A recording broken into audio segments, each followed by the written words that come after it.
When it comes to beer, not all glassware is created equal.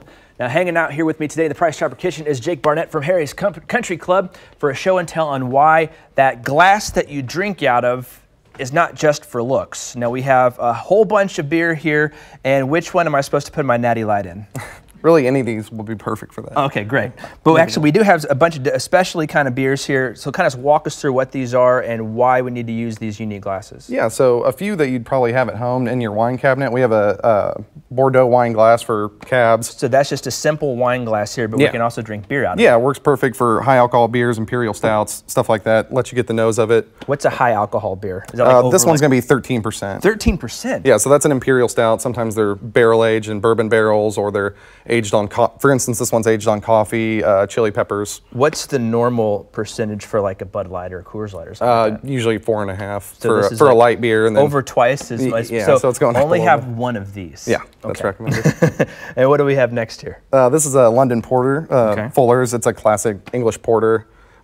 We have our dimpled mug here, which you've seen in tons of bars or Oktoberfest. Yeah, it's a little bit bigger here, bigger mouth on it. It's got the hand. Does the handle mean anything, or just easier to grab? It's easier to clink and cheers with your friends. Oh, of course, yeah, because we got to cheers to the suds, right? Exactly. So, okay, so that's for our London Porter. Yeah. And now a lot of different places have, like, I think the brands, sometimes they put their brands on those Pilsner glasses. Does the brand of beer mean anything when it comes to picking out what type of glassware you should drink out of? I'd say those are half aesthetic, half actual purpose. Some of them, like a Stella glass, obviously a good looking glass. It has the golden rim, but it does lend itself when you're pouring one to circulate and generate a head, which is going to capture the aroma of the beer. And that's what you want in that type of beer, right? Yeah, which is just like food. It's part of the tasting experience. Now, next up, is this more of like a tulip glass? Is that what you'd call it? This would be called a Spiegelau. Spiegel. It's an IPA glass designed specifically for India Pale Ales. Okay. So that's one we have from St. Louis.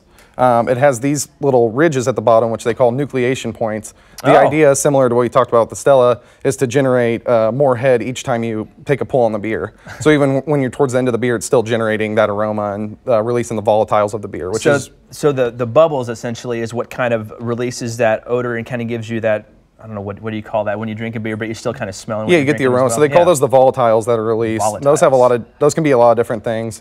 Like in a Blue Moon, something a lot of people would have, there's spices in that that are going to hit your nose, and those are all going to be released when they're agitated. What do you call that when you accentuate the Blue Moon with the orange? Because sometimes people will put the orange on the side. There's debate on that. Some people say that the citric acid will kill the head. So some people say you don't want that. Some people like the flavor of the added citrus. So nucleation and volatiles, is that what you said? Man, I'm learning all sorts of science stuff today. All right, we got a smaller one, like a smaller glass like this. What should we pour in here? That's actually our kind of one of our signature glasses at Harry's. We call it a Roadhouse. It's kind of become synonymous with Harry's Country Club.